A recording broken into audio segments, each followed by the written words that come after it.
The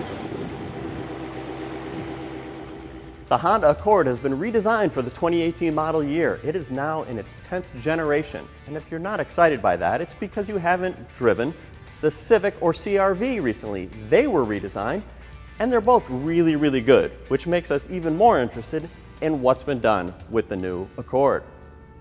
Overall, the car is less than an inch shorter from bumper to bumper than the previous generation, but it's almost a half-inch wider, and the wheelbase is greater by more than 2 inches.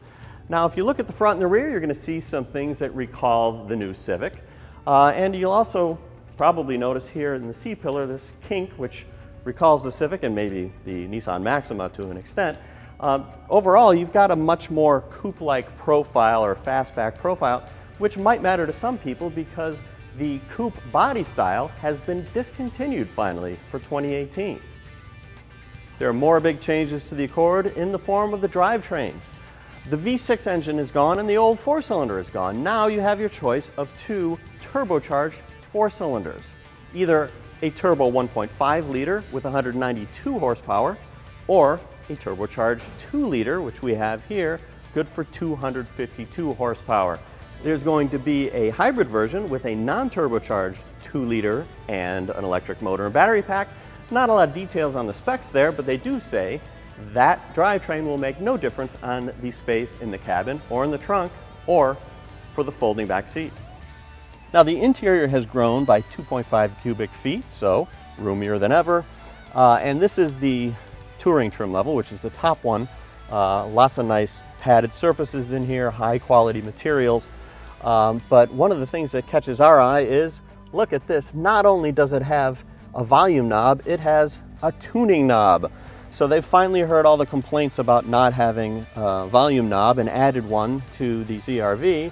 Now we have the tuning knob as well. But beyond that, note that instead of touch-sensitive panels here, these are actual buttons. And that also is an improvement if you want to make sure you're hitting what you're trying to hit. This happens to be the 8-inch upgrade system. If you get the base Accord, you get a 7-inch touchscreen instead. Now, this kind of calls attention to itself, this conspicuous N, or is it the Zorro Z on its side? That is for near-field communication. It's a system we've seen only on a couple of luxury cars like BMWs where you can hold a compatible smartphone up to it. Right now that's Android, it'll be iPhones in the future, and it will pair your phone immediately with no menus or extra nonsense. And though Honda giveth, Honda also taketh away in the form of the gear selector, strange pull knob and push buttons. We don't understand why they do it this way.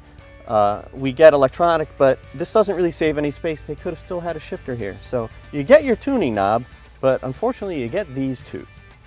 As for what these buttons connect to, there are 2 different choices depending on the engine. If you get the 1.5 liter turbo, you get a continuously variable transmission. If you get the 2 liter turbo, then you get a 10-speed automatic transmission. Here's the thing, Honda is going to offer the 6-speed manual transmission with either engine. Thanks in part to that longer wheelbase, you get more legroom in the back seat, about 2 inches more than before. It's nice and roomy, quite comfortable. Also good materials quality back here, but not quite as much soft touch surfaces as you have in the front seat. The trunk has also grown 1 cubic foot. It's nice and roomy. Now the hinges are kind of old school. They do encroach a bit into the cargo area, but not the worst we've seen. It comes loaded with technology like Apple CarPlay, Android Auto, and a lot of advanced safety features as standard equipment like forward collision warning and stuff like that. So there's a lot to be excited about. We cannot wait to drive it.